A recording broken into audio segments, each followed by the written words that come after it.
বিসমিল্লাহির রহমানির রহিম। আমরা এখন নারায়ণগঞ্জ জেলার শীতলক্ষা নদীর পাড়ে হাজীগঞ্জ দুর্গের পাশে অবস্থিত এক লোকালয়ে আছি। আমরা হাজীগঞ্জ দুর্গ দেখার জন্য আসছি। এই হাজীগঞ্জ দুর্গ নারায়ণগঞ্জ জেলার সবচেয়ে অত্যন্ত সুন্দর এলাকা। শহরের ভিতরে শীতলক্ষা নদীর পাড়ে অবস্থিত অত্যন্ত সুন্দর ও পরিপাটি একটা এলাকা হলেও নারায়ণগঞ্জ দুর্গের হাজীগঞ্জ দুর্গের বর্তমান অবস্থা অত্যন্ত করুণ ও বেদনা বিদুর। এখানে বিভিন্ন লোক অবাধ যাতায়াত করাতে বিভিন্ন অপরাধী লোকও এখানে আসে, এখানে এসে আড্ডা করে, এখানে এসে তারা বিভিন্ন কার্যক্রম করে। অতএব এই দুর্গ আসা এবং এটা শাসন অবসান না থাকাতে এখানে বিভিন্ন ধরনের অসামাজিক কাজও হয়। অতএব এই ব্যাপারে আমরা বর্তমান ব্যবস্থাকে আরো কঠোরতা দমন করার জন্য বর্তমান প্রশাসনের দৃষ্টি আকর্ষণ করছি। আমরা জানি যে মোগল আমলে এই দুর্গটি তৈরি করা হয়েছিল 1610 খ্রিস্টাব্দে। সুবেদার ইসলাম খান সময় এই দুর্গটি তৈরি করা হয়েছিল।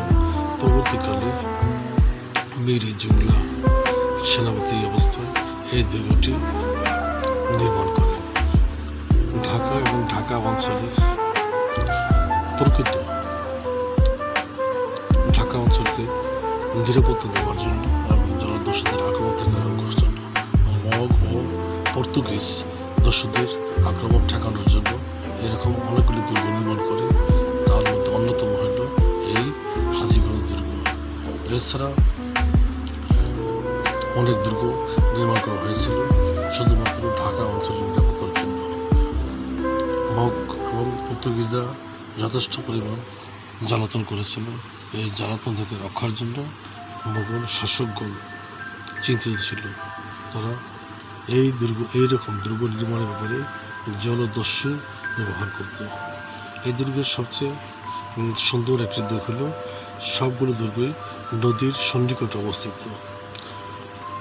নদীতে বিভিন্ন ধরনের অপরাধীর আনাগোনাকে ওয়াচ টাওয়ারের মাধ্যমে পর্যবেক্ষণ করে ব্যবস্থা নেওয়া হয়েছিল।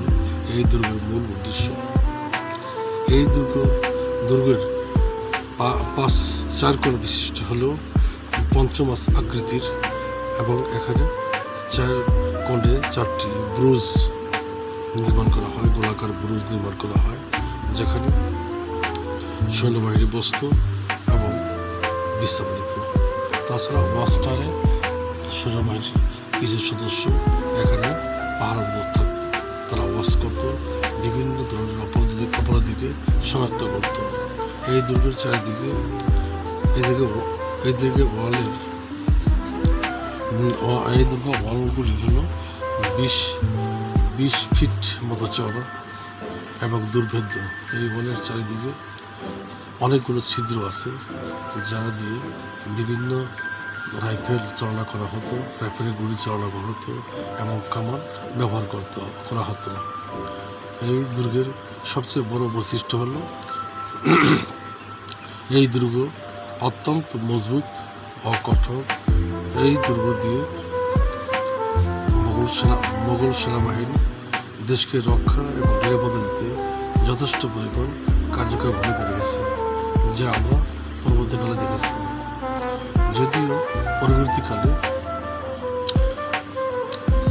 বাংলায় ইশাখা এগুলি ব্যবহার করত। এগুলি ব্যবহার করে অনেক প্রকার সুবিধা পেয়েছে বাংলাদেশের শাসন করার জন্য। মোগল আমলে তৎকালে মগ ও পর্তুগিজরা অত্যন্ত বেপরা ছিল, তাদেরকে দমন করা সম্ভব ছিল না। একমাত্র মোগল শাসকরাই এখানে দুর্গ নির্মাণ করে তাদেরকে। নারায়ণগঞ্জ জেলায় আরেকটি দুর্গ, সেটা অপর পারে শীতলক্ষা নদীর তীরে অবস্থিত সোনাখানা দুর্গ। আরেকটি দুর্গ মুন্সিগঞ্জ জেলার ইদ্রিকপুর এলাকায় ইদ্রিকপুর দুর্গ নামে খ্যাত। এই দুর্গের মাধ্যমে তারা বিভিন্ন ধরনের কাজ করত। এই দুর্গটি বর্তমানে করুণ অবস্থা, চারিদিকে গাছ, চারিদিকে বনভূমিতে পরিণত হয়ে গেছে। প্রায় এই দুর্গ দেখার মতো কেউ আছে কিনা জানি না। সরকারি কোনো কর্মকর্তা যদি থেকে থাকেন তারা নিয়মিত এসে এই দুর্গকে পরিষ্কার পরিচ্ছন্ন করবে, কারণ এই দুর্গটি অত্যন্ত মনোরম এবং বিশাল একটা জায়গা এখানে বিদ্যমান। ভিতরে এই দুর্গটি যদি ভালোভাবে পরিষ্কার করা যায় এবং এর নিরাপত্তা নিশ্চিত করা যায়, তাহলে জনগণ এই দুর্গে আসবে এবং তারা অনেক সময় দিতে পারবে। দুর্গ সম্বন্ধে জানার মতো অনেক আগ্রহ সৃষ্টি হবে। আমরা এই দুর্গ দেখে অত্যন্ত বিমোহিত হব বলে আশা করেছিলাম, কিন্তু অত্যন্ত দুঃখ পেয়েছি। আমরা আশা করি সরকার বাহাদুর এবং তার কর্মকর্তারা একেবারে সুদৃঢ় ব্যবস্থা নেবেন। এখানে অবাধ যাতায়াত অত্যন্ত ক্ষতিকর এবং ঝুঁকিপূর্ণ, কারণ সবসময় দুর্গের চারিদিকে নিরাপত্তা বেশি থাকার পরও এখানে বিভিন্ন ধরনের লোকজন আসবে। গরু বছর এসে এখানে সারাদিনে ঘাস খায়, ছেলেরা খেলাধুলা করে। তাছাড়া এই দুর্গের নিরাপত্তার ব্যাপারটা